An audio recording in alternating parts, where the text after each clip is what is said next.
एक रात रमेश को नींद नहीं आ रही थी। वो बार बार करवट बदल रहा था। काफी देर हो गई थी और रमेश सो ही नहीं पा रहा था।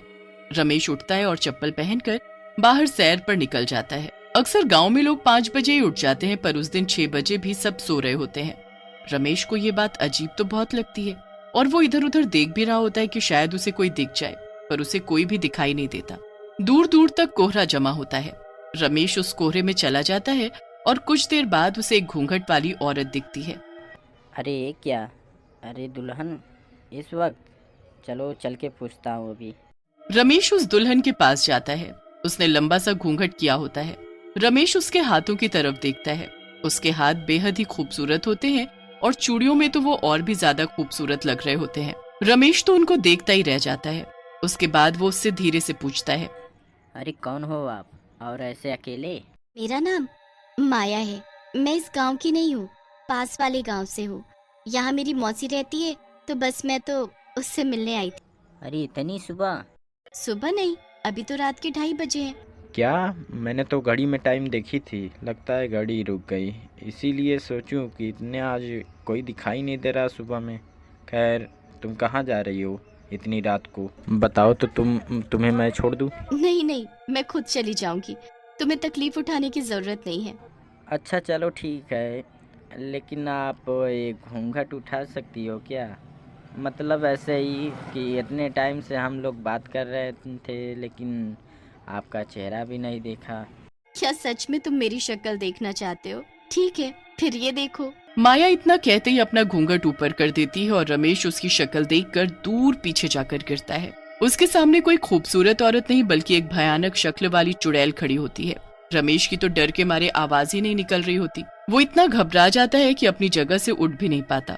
क्या हुआ? तुम तो मेरी शक्ल देखना चाहते थे ना, तो फिर अब डर क्यों रहे हो? मेरे पास आओ, आओ मेरे पास, फिर तुम्हें मुझसे बिल्कुल डर नहीं लगेगा। नहीं नहीं, मुझे जाने दो, मुझे जाने दो। जो एक बार मेरी शक्ल देख लेता है फिर हमेशा के लिए मेरा हो जाता है। अब तुम कहीं नहीं जा सकते, अब तुम मेरे हो, सिर्फ मेरे। चुड़ैल अपने हाथों से इशारा करते हुए उसे पास बुलाती रहती है। रमेश चुड़ैल की तरफ देखता ही रहता है और धीरे धीरे उसका दिमाग उस चुड़ैल के वश में हो जाता है। चुड़ैल बड़ी खुश होती है और जोर जोर से हंसने लगती है। अब आएगा मजा। वो चुड़ैल वापस अपना घूंघट करती है और तुरंत वहाँ से गायब हो जाती है। रमेश को कुछ होश नहीं होता। वो अपने घर जाकर बस सो जाता है। अब अगली सुबह रमेश की माँ उसे उठाती है। उठ बेटा, आज हमें लड़की देखने जाना है। रमेश उठकर नहा धोकर तैयार हो जाता है। उसके बाद वो लड़की के घर जाते हैं। लड़की सबको बड़ी पसंद होती है, पर रमेश उसकी तरफ देख भी नहीं रहा होता। रमेश की माँ उसे कोहनी मार कर लड़की की तरफ देखने का इशारा करती है। अरे लड़की को तो देख, फिर हम तेरा रिश्ता इससे पक्का करें। रमेश का दिमाग अभी भी चुड़ैल के वश में होता है। वो जैसे ही उस लड़की को देखता है उसका गला पकड़ लेता है। सब लोग ये देखकर हैरान हो जाते हैं और उस लड़की को रमेश के हाथों से जैसे तैसे छुड़ाते हैं। ये क्या हरकत की है तूने? मैं सारी लड़कियों को मार डालूंगा। मेरे सामने जो भी लड़कियां आएंगी सबको मार डालूंगा। मुझे बस माया चाहिए। माया से मुझे प्यार है। माया चाहिए मुझे, माया। ये सब कहते हुए रमेश वहाँ से उठकर चला जाता है। लड़की वाले बहुत गुस्सा होते हैं। रमेश के माता पिता उनसे माफी मांगकर घर वापस आ जाते हैं। घर पर भी रमेश माया की रट लगाए होता है। उसके माँ बाप को समझ ही नहीं आ रहा होता कि आखिर ये माया है कौन। दूसरी तरफ माया घूंघट करके दूसरे शिकार को ढूंढने निकल चुकी होती है। आधी रात में वो घूंघट किए गाँव में घूम रही होती है। फिर उसे बस स्टॉप पर एक लड़का बस से उतरता दिखता है। चुड़ैल उसे देखकर मुस्कुराने लगती है और फिर उसका पीछा करती है। ऐसा क्यों लग रहा है कि कोई तो है मेरे पीछे? मोहित एकदम मुड़ता है तो उसके पीछे वही घूंघट किए चुड़ैल चल रही होती है। मोहित पहले तो घबरा जाता है, पर फिर वो उससे पूछता है कि वो यहाँ क्या कर रही है। चुड़ैल उसे भी एक झूठी कहानी सुनाकर अपनी बातों में फंसा लेती है। मोहित पूरे रास्ते उससे बातें करता जाता है, पर आखिर में वो भी वही गलती कर देता है जो रमेश ने की थी। क्या आप अपना घूंघट ऊपर कर सकती हो? मतलब बस मैं देखना चाहता हूँ कि आखिर जिसकी इतनी मीठी आवाज है उसका चेहरा कितना खूबसूरत होगा। ऐसी बात है तो मैं अभी तुम्हारी ये इच्छा पूरी करती हूँ। मोहित के इतना कहते ही चुड़ैल अपना घूंघट ऊपर करती है और मोहित वहीं जमीन पर गिर जाता है। मोहित अपने आप को उठाकर वहां से भागने लगता है कि चुड़ैल उसे एक हाथ से ऊपर उठा देती है। जो एक बार मेरा घूंघट उठवा देता है वो मेरा हो जाता है। अब तू मेरा है, मेरा। देख मेरी आंखों में, देख। मोहित चुड़ैल की आंखों में देखता है तो उसे कुछ होने लगता है। वो भी चुड़ैल के वश में हो जाता है। चुड़ैल उसे ऐसे ही वापस जमीन में पटक देती है। उसके बाद वो जोर जोर से हंसती है और अपना घूंघट करके चल देती है। मोहित अपने होश में नहीं होता और उठकर सीधा अपने घर की ओर चल देता है। ये सब कुछ दूर खड़ी शीतल देख रही होती है। शीतल मोहित की पड़ोसन होती है जो देर रात किसी जागरण से वापस आ रही होती है। ये सब मैं क्या देख रही हूँ? हमारे गांव में चुड़ैल है, वो भी घूंघट वाली चुड़ैल। मुझे इसके बारे में कल ही गांव वालों को बताना होगा। अगले ही दिन शीतल बहुत बीमार पड़ जाती है और उसे कुछ होश ही नहीं होता। शीतल जितने दिनों में ठीक होती है उतने दिनों में वो चुड़ैल जाने कितने लोगों को अपने काबू में कर चुकी होती है। जिस दिन शीतल को होश आता है वो जल्दी से उठकर बाहर जाती है। सामने का नजारा देख उसके होश उड़ जाते हैं। कुछ लड़के और आदमी औरतों का गला दबा रहे होते हैं। ये सब क्या हो रहा है? मुझे सबको बचाना होगा। अरे बेटी, कहाँ मौत के मुंह में जा रही है? पर ये सब हो क्या रहा है हमारे गांव में? पता नहीं हमारे गांव के मर्दों को क्या हो गया है। वो बस किसी भी औरत को देखते हैं तो गुस्से में आकर उसकी जान लेने पर उतारू हो जाते हैं। यहाँ तक कि मेरे बेटे ने कुछ दिन पहले एक लड़की जिसे हम शादी के लिए देखने गए थे उस पर ही हमला कर दिया।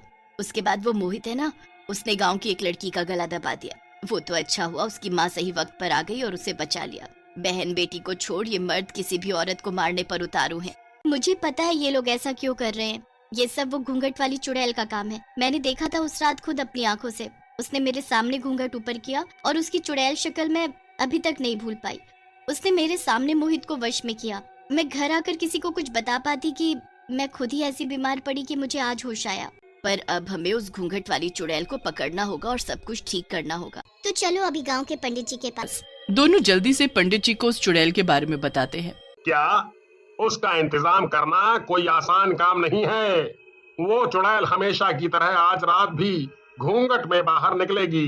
बस तुम्हें कैसे भी करके उस औरत के पल्लू का कोना काट कर लाना है। ये तो बहुत मुश्किल काम है। वो चुड़ैल बस गांव के आदमियों के पास ही आती है तो मैं कैसे कर पाऊंगी ये सब? तभी तो कहा था कि मुश्किल काम है। पर अगर गांव को उस घूंघट वाली चुड़ैल से बचाना है तो ये तो करना ही पड़ेगा। शीतल और रमेश की माँ घर आ जाती हैं। शाम तक इसी के बारे में सोच सोच कर उनका सर दर्द हो जाता है, पर उन्हें कुछ समझ नहीं आता कि आखिर वो किसको भेजे। कोई भी चुड़ैल का नाम सुनकर जाने को तैयार ही नहीं होता। फिर शीतल के दिमाग में एक आइडिया आता है। वो रमेश के कपड़े पहनकर और अपने सर पर पगड़ी बांधकर और नकली मूछें लगाकर लड़का बन जाती है और निकल जाती है आधी रात को उस घूंघट वाली चुड़ैल की तलाश में। डर तो उसे बहुत लग रहा होता है, पर वो हिम्मत करके चलती जाती है। काफी देर बाद उसे वो घूंघट वाली चुड़ैल मिल जाती है। वो शीतल के पास आकर उससे बातें करने लगती है। मेरा नाम हरिया है। मेरे पेट में दर्द हो रहा था तो बस में टहलने निकला था। अच्छा, तो मैं कुछ मदद करूं? नहीं नहीं नहीं, अब तो ठीक है। चुड़ैल काफी देर तक शीतल को हरिया समझ उससे बातें करती रहती है। शीतल की नजर चुड़ैल के पल्लू पर होती है जिसे उसको काटना होता है, पर उसे समझ ही नहीं आ रहा होता कि वो ये काम कैसे करे। तुम पहले ऐसे आदमी हो जिसने अभी तक मेरी शक्ल देखने को नहीं बोला। शक्ल में क्या रखा है? मुझे तुम्हारी शक्ल देखने में कोई दिलचस्पी नहीं है। शीतल बहुत डर जाती है। चुड़ैल उसे अपनी शक्ल दिखा दे उससे पहले वो अपना पैर अड़ाकर उसे गिरा देती है। ये क्या किया तुमने? मुझे गिरा दिया। चुड़ैल का घूंघट उसके चेहरे से हट जाता है, पर उससे पहले शीतल उसका पल्लू का टुकड़ा काट चुकी होती है। शीतल जल्दी से वहाँ से भागती है, तभी उसकी पगड़ी गिर जाती है और उसके बाल खुल जाते हैं। मतलब तू लड़का नहीं लड़की है। तूने मुझे पागल बनाया। तेरी ये हिम्मत, मैं तुझे जिंदा नहीं छोड़ूंगी। तू मेरा कुछ नहीं बिगाड़ सकती। तेरा पल्लू का ये टुकड़ा मेरे पास है। अब तू मेरी कैद में है हमेशा हमेशा के लिए। नहीं नहीं नहीं, ऐसा नहीं हो सकता। ऐसा ही है। अब तेरा ये गंदा जादू खत्म। शीतल उस टुकड़े को ले जाकर पंडित जी को दे देती है, जिससे वो गांव के सभी आदमियों को ठीक करता है और फिर उस टुकड़े को एक मटके में बंद करके जमीन में गाड़ देता है। उसके बाद वो चुड़ैल कभी किसी को नहीं दिखती।